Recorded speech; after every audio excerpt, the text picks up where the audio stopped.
A vulture lands on an unconscious boy. It thought the boy was dead. It actually got the boy's mouth. Unexpectedly, the boy suddenly woke up from the pain. He threw it off the cliff with one hand. He held himself up with the pain and looked. He fell in the middle of the cliff, a raised stone wall. He couldn't get up and couldn't get down. He called out to his father, but after waiting for a long time did not get a response. He had no choice but to try to climb down. Suddenly his feet slipped and he almost fell. Fortunately, he clasped the gap in the stone wall in time, although he did not fall. But he could only keep hanging on the cliff like this. At that moment, the sky suddenly lightning and thunder. In a short time, it started to rain heavily. Under the rush of rain, Kota was about to hold on. Good, at this time the cliff has been flooded with water. He knew this was his only hope, so he gathered all his courage. With a push of both hands, he jumped straight down. Soon after, the rainstorm finally stopped, and he miraculously survived. But the pain in his feet made it impossible for him to walk. Tired and hungry, Kota crawled to the edge of a mud pit, drinking heavily from the mud and water to replenish his strength. Then he used a tree branch to fix his injured foot. When he limped to the top of the hill, he found that his father and the clan had left long ago. Only the tombstone his father had built for himself was left behind. He knew his father must think he was dead. He would never come back for him again. Grief-stricken,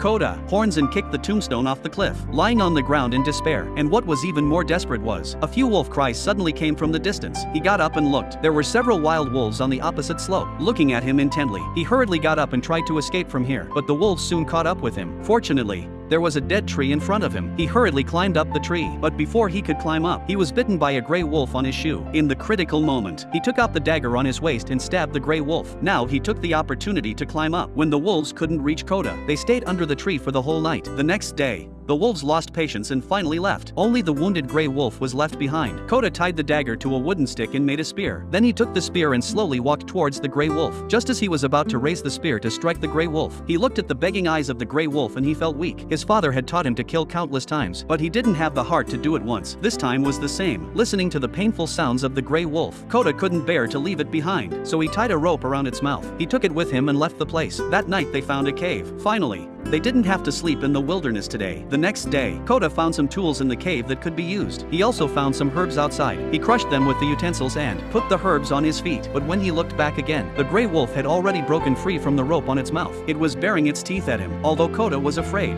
he still carefully gave it water to drink.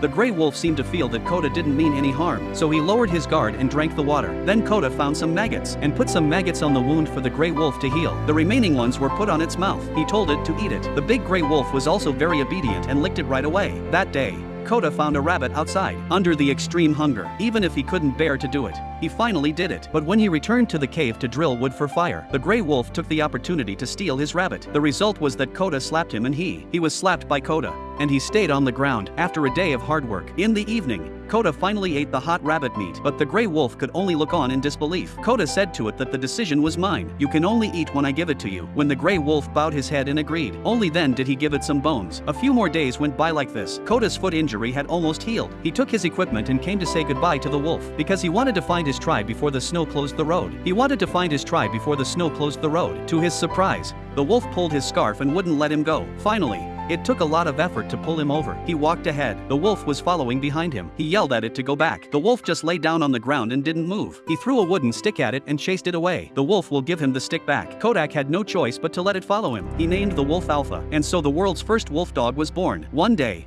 while crossing a grassland, Alpha suddenly stopped and stared straight ahead, as if he had found something.